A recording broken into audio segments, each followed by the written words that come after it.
So today we're going to be talking about the RBA. So what RBA just did? Well, that's a good question, right? Because for those who have seen the last release from RBA, we see that they've pretty much did nothing. So they haven't changed anything from interest rates. They haven't changed up or down. They've just maintained it the same. So what does that mean for the market? What does that mean for Australia in a sense? You know, I'm an Australian, I live in Australia. ACY is an Australian broker for those who I'm not aware of. But I will be trying to to go through the rate decision and what was the direct impact on the market. Rate statement as well, you know, for those who don't know, every rate decision follows a rate statement.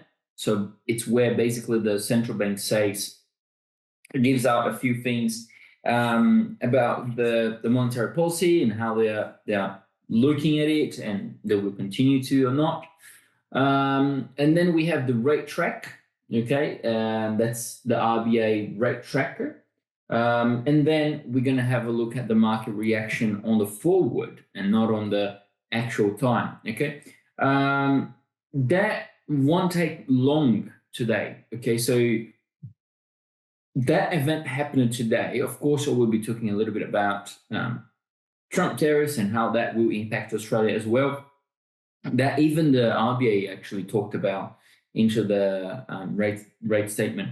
But anyways, so as usual, what I will do is I will leave it out the risk disclaimer for everyone here until maybe a minute or two, so you can go through, have a look at it, read it, and then I will be back and then we can start the webinar.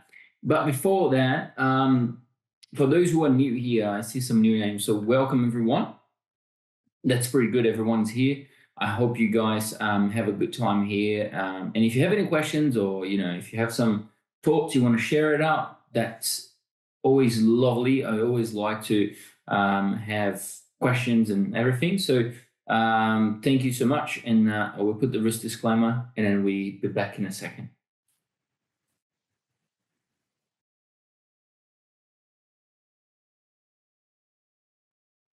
So let's get started. Let me take this off. Perfect. Okay. So, rate decision. That's the first thing. Before we go, I'm going to be using FinLogic's economic calendar. Okay, so you guys can come into FinLogic's. I will send the link actually on the chat. It's on the chat. So you guys can have a look at it as well. Let me see if I've sent the right link. Yeah, it's on the right one. Yeah, cool. So you can come on to tools and then economic calendar. And then I will put it into this week. And I will change to only Australia. And that's what we got. Okay, so that's not the correct time. It was supposed to be 2:30 here, but that's fine. It's still the same release. So on April 1st, on April Fool's, the forecast was 4.1% and the previous was 4.1%. So basically indicating to us that was not going to have any changes into the monetary policy.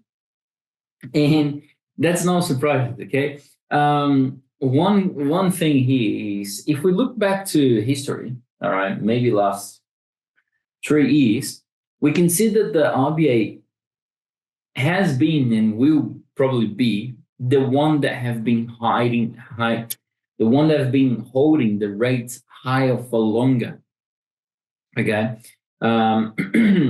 and that's a good thing, but not that good. You know what I mean? It is good because that makes the currency a little bit stronger. We're not seeing that many strength on the Australian dollar, but you know, according to economics, a higher rate currency will give a higher yield. So therefore, more investors will look to get the money into the country. Okay. So if we look back since 2023, so September 2023, if I'm not wrong, They have been with the rates at 435. Okay, so since then, 1 year later, they've decided to cut 25 basis point, bringing the rates down to 4.1%. We can just click here as well. But so you can see that since 2023, all the way to 1, 2, 3, 4, 5, 6, 7, 8, 9, 10 meetings, they've been holding in steady for 10 meetings. Okay, so pretty interesting, right? And then today, they've continued to hold at 4.1%. That, in a sense, when the news hit it, when the market was kind of positive, we can see here, that little arrow, this little arrow here was the time of the release. So exactly at 2:30 in Australia, then we had all of this big move rally up. So that's 1 minute chart, of course. That's nothing too crazy, but we can see for the first pretty much half an hour, we saw the market going up. And then now the next 1 hour and a half, we've seen the market coming down. Okay. So why is that? Well, at the first, now we go to the rate segment, but at the first, when we look at here, the first thing we see pretty much is, the blue statement by monetary policy board, monetary policy decision. But then that's what it was pretty catchy for investors, for algorithm trading the market, etc., and for the whole market, etc., and for the whole market as well. So the underlying inflation is moderating. Is it? I'm not too sure. We're going to get there in a second, but basically they've been saying that they say that the inflation has fallen substantially since the peak into 2022, because the higher rates that they've been maintaining, it's been working to bring the demand and supply closer towards balance. Well, I believe in it, of course, because higher rates, it's very bad for the whole economy. People won't be able to spend as much they would. People will be getting higher repayments on the loan, and etc. The recent inflation suggests that underlying inflation continues to ease in line with the most recent forecasts published in the February statement on monetary policy. Nevertheless, the board needs to be confident that these progress will continue to so that inflation returns to the midpoint of the target band on a sustainable basis. If there is cautions about the outlook, the board noted that the monetary policy is well placed to respond to national developments if they were having material implications for trade activity and inflation. That's really good. Okay, so basically we get saying that yes, the inflation is coming down slowly but surely. Well, they don't say that, but I always joke around. Inflation is coming down slowly but surely. Anyways, so pretty much what we're seeing here, it's a problem, okay? Because higher rates have been working to bring demand and supply close towards balance. That is good, but that have a problem, okay? So let me just draw something here. You guys will understand better. So basically what they're saying is we have two things here. We have, first of all, in orange, we have the demand, okay? Demand will most likely, for some goods, will always be going to go up, okay? Like coffee, for instance. Sometimes it may go, a little bit down like that. It's because the price will increase, but that's the demand for coffee, let's say. And then we have the supply. So the supply will be on green. Okay, so the supply comes from here. Supply can go like this, and that's the middle point right here that we call the EQ, basically the equilibrium point. Okay, so that's the equilibrium point. That means that that's where the supply and demand, they are in a balance. Okay, they are in balance because supply wants to charge $5 for a cup of coffee, but demand wants to pay $4 for a cup of coffee. So who has to adjust the expectations? Does the supply have to adjust the expectations, or does the demand have to adjust the expectations? Well, in this scenario, both of them, okay? So they have to be somewhere into the middle term. So maybe 475, 450, 470, around that mark. And when they reach this balance, then comes the equilibrium point that both of them are happy to sell at that price. The supply have a profit, and the demand is happy with the coffee. Okay, so basically that's what RBA is saying. They've with the higher the rates higher, the demand and the supply sort of balance together on the prices. Yeah, I guess so. Now, I think last week we went to grab a coffee down the office, and how much was it? I'm just trying to think. It's like $5.70. So it was $5.70 for a cup of coffee. Okay. And then I remember when I was a student, like I was doing studies, going to the school, etc. I was buying a cup of coffee for $4, $4.50. Okay, so that's a big jump. And I was happy to pay for 50, and I'm happy to pay for 70 now. But basically, that's exactly what it's happening. Okay, so I'm just take this drop off. Perfect. The outlook remains uncertain. Yes, that has been always the case for RBA, and they always have saying this. And there's a rule from central bank that they say we have to give out the monetary policy on a simple and effective way so everyone understands what we're trying to say. And basically, this means one thing. It means we are data dependent, because uncertainty, we need data. Okay, so if we don't have data, we don't have any numbers. And if we don't have the numbers, then we are basically blindfolded. Okay, we can't see anything that is coming.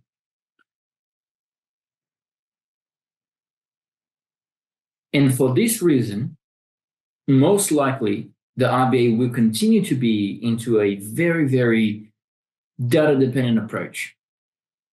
Remember what I've said when the RBA did a first cut after a year, pretty much a year, of holding interest rates higher. I say, look, it's not because they can, it's because they need. And what I mean by that, again, is basically the RBA was getting so struggling with the population asking for lower rates, that they couldn't even pay the mortgage payments and etc. So that was a problem. Okay, and then they did the 25 basis points cut. But when we look to inflation, for instance, okay, let me grab it. Australian inflation. Look at that. Okay, we haven't moved much. Yes, we are on the target. We just got back on the target. We are at 2.4%. Okay, but I really don't believe that we may have such a move like this. Okay, Because if we look in December 2022, we had the peak of the monthly CPI at 8.4%, and then just the normal CPI at 7.8%. Then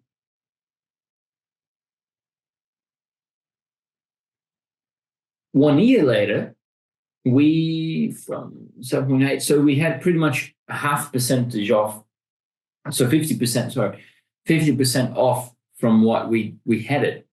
So CPI at 4.1%. And then now, in 3 months, we reduced another 1.5%. So that is strange. Yes, that's the numbers. I know. I can't, I'm not saying that this is fake or anything like that, please. But I'm just saying, with that, there's something else. Otherwise, the prices wouldn't be like expensive as it is at the moment. So what it is? Well,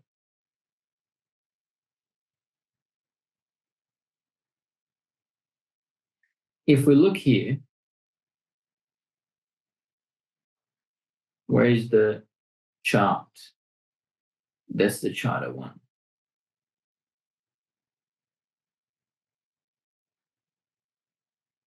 There you go.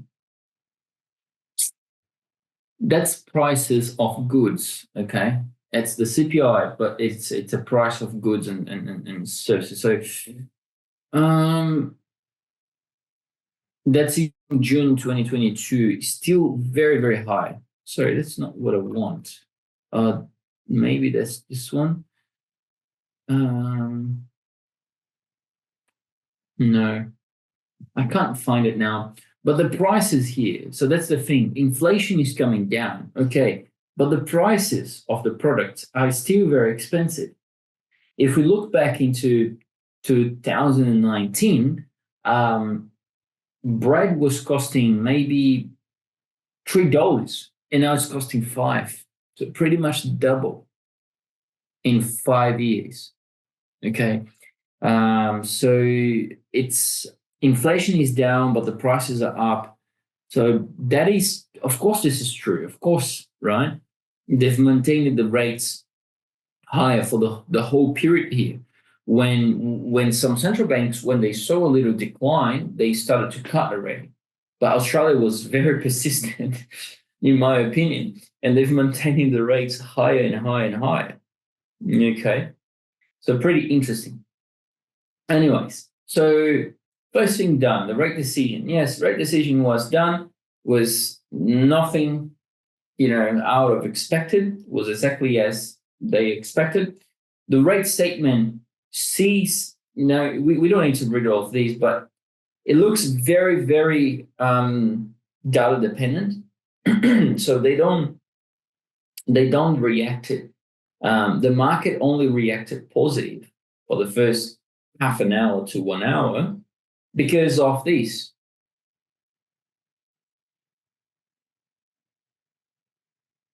Oh yes, so good. Underlying inflation is moderating. Let's long it. And then when investors start to read it, they're like, oh, okay, that's not too good. So if we look here into the charts, for instance, AUD USD,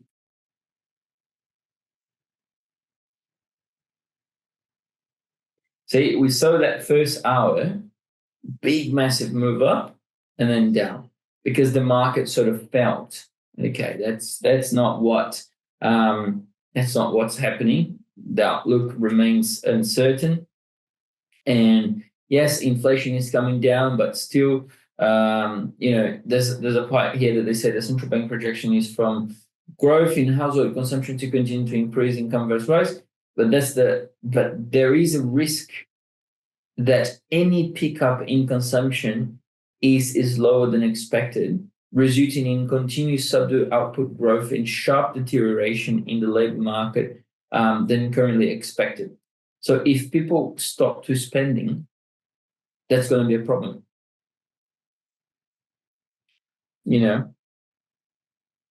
If it is lower than expected, it's going to be a problem for the labor market. So very, very tricky one. Anyways, that's how we flow, right?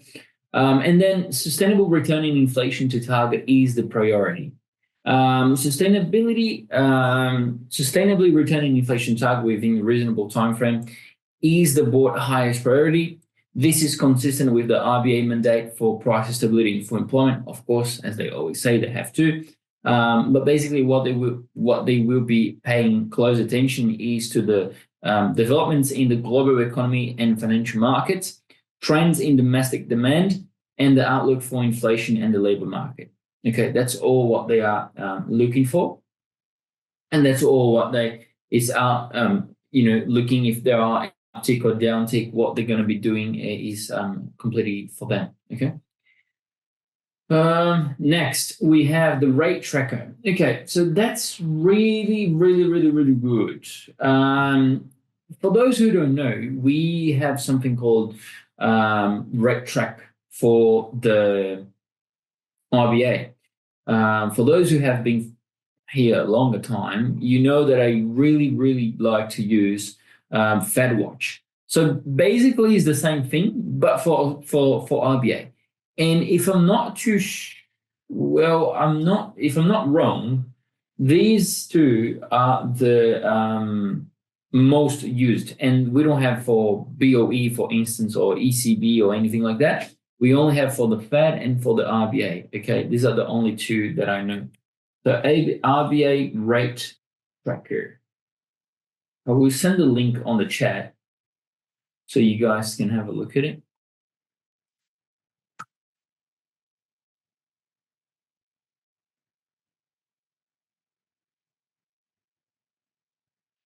Right, done. Now send it over.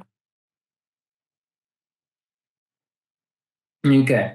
So this one a little bit different from the Fed, but it in principle is exactly the same thing. So we had the release just today, and the market was pretty much 99.9% expecting that to happen.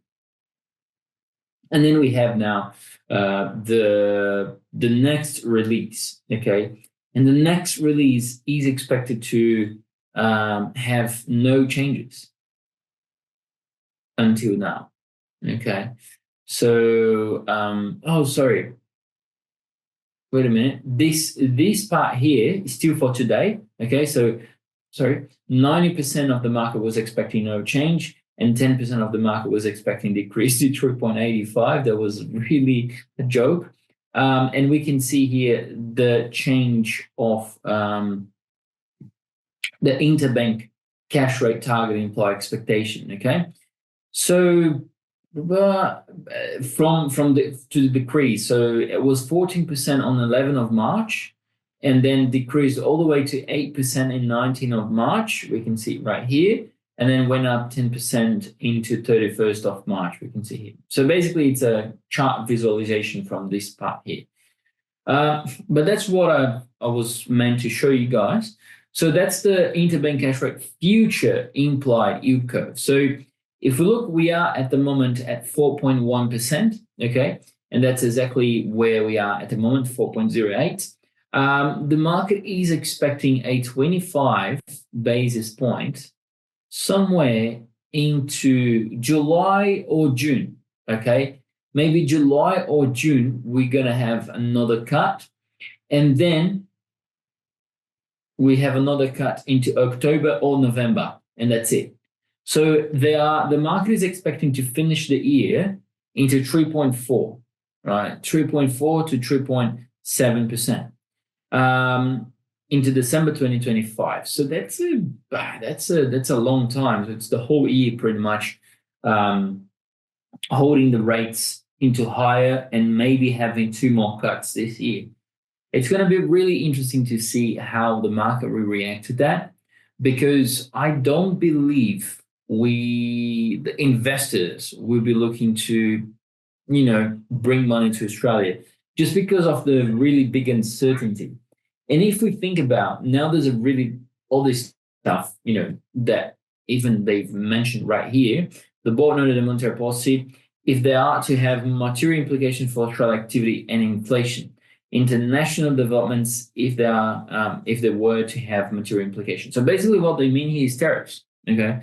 Into a very simple way to explain that, because RBA is Australia is a big it's a big commodity country, and aluminium is it's a big one as well, or coal as well.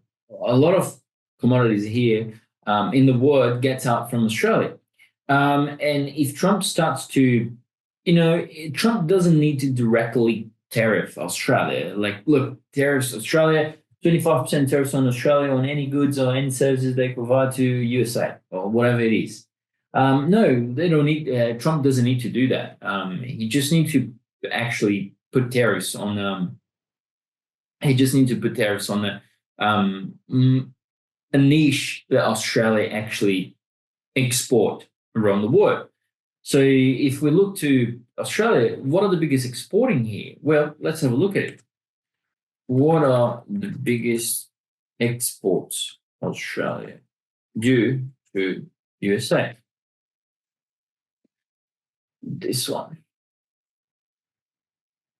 So we can see that the biggest one is meat and edible meat offal. And then we got pearls, precious stones, metals, coins, and then pharmaceutical products, optical, photo, technical, medical, machinery, nuclear reactors. Australia is really big on nuclear reactors.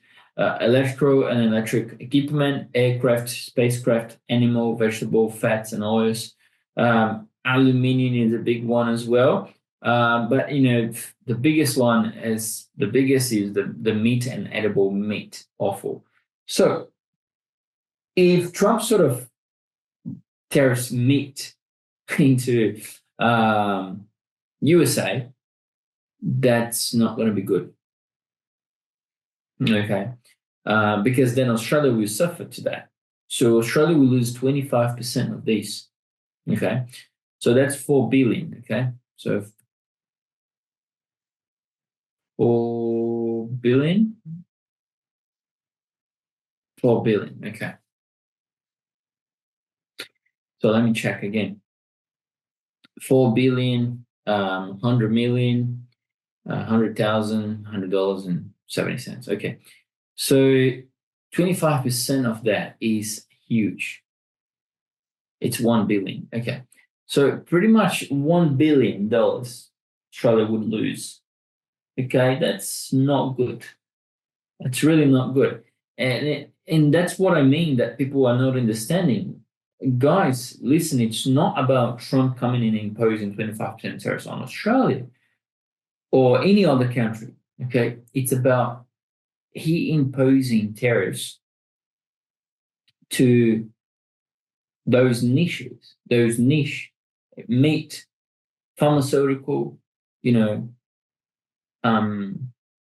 automobile industry from German. If we look German, for instance, what are the biggest exports? German.